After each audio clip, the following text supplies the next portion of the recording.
Did you vote for President Obama? 2008, 2012? You know, this election, it isn't about the president. It's about making sure we put Kentuckians back to work. Did you vote for him? I was actually in 08 a delegate for Hillary Clinton, and I think that Kentuckians know I'm a Clinton Democrat through and through. So you're not going to answer? Again, I don't think that the president is on the ballot as much as Mitch McConnell might want him to be. It's my name. Having the president come would not be helpful? Well, the president's dealing with a lot of crises in the world right now, and I think it's important for him to continue to address what's happening with ISIS, to continue to address the Ebola scare, and so I expect him to be in Washington. Well, he's not in Washington tonight. He's actually in San Francisco for a fundraiser for Democrats. But look at those two races. Kentucky, take a look at the RCP average of polls in Kentucky. The Democrat there, Allison Lundergan Grimes, trailing by a bit. 3 points in this poll, 4 in ours. And then New Hampshire, Jeanne Shaheen holding on to a lead in the average of the most recent polls there, but it's close. As we mentioned, the president's in San Francisco. He's not been campaigning, and this is one of the reasons why. The average of polls in these states, his approval rating, there you see New Hampshire, 41%. But take a look at the next set of states, and these are the average of polls, Arkansas, Kansas, and Kentucky, 33%. Our poll in Arkansas has it at 31. Let's bring in our panel. Steve Hayes, senior writer for the Weekly Standard. A.B. Stoddard, associate editor of The Hill, and syndicated columnist Charles Krauthammer. A.B. Well, these are actually different races, but they're both just as panicked. Allison Lundergan Grimes can't get a lead in Kentucky, and she's trying to stay in contention. Jeanne Shaheen has held a nice lead for a while. Scott Brown got close a little bit on the border issue a while back, but she's really trying to make sure that she keeps in that lead. They cannot appear with Obama, and any statement they make is parsed for any kind of support for him, and it's considered pretty much political suicide at this point. Allison Lundergan Grimes obviously should have had a better answer than that. I like Shaheen's answer a little bit better, but it's panic time, and the numbers are sinking for Democrats, and they have to distance themselves. This obviously compounds the issues when the president and the first lady speak out about this election and the policies. Now, I'm not on the ballot this fall. Michelle's pretty happy about that. But make no mistake, these policies are on the ballot. Every single one of them. Make no mistake about it, Barack's last campaign wasn't in 2012. Barack's last campaign is this year, 2014, because that election in 2012, that wasn't the change we sought. It was only the chance to make that change. Okay, Steve. Well, this is why this matters. Sean Trendy with Real Clear Politics did an analysis of competitive Senate races going back to 2010 and 2012. And in 23 of 31 competitive Senate races, the Democrat ran within 5 points of Barack Obama's approval rating, within 5 points.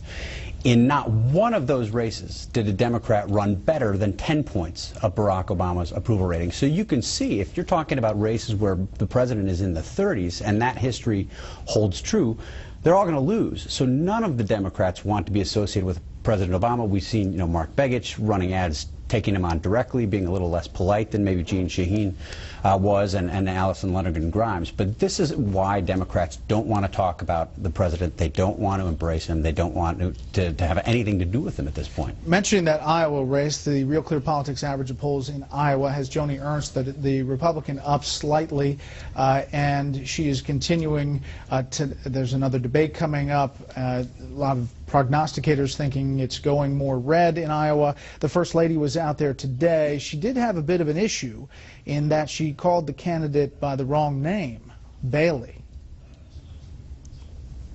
I am beyond thrilled to be here today to support your next senator from Iowa, our friend Bruce Bailey. You need to elect Bruce Bailey, leaders like Bruce Bailey.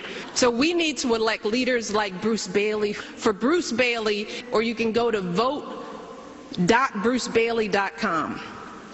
That's vote.brucebailey.com. Or even better, you can, Bailey, what did I say? I'm losing it. I'm getting old. I've been traveling too much. Vote.brucebailey.com. Okay. Charles. It's comic relief. It's obviously not going to have an effect on the election. I think what will have an effect is when you get someone like Alison Grimes, not just being tied to the president, but being pushed to a position where she looks ridiculous, where she will not answer a question like, who did you vote for? It's obvious she voted for the president. She simply had to say, I did, and have a sentence to follow that.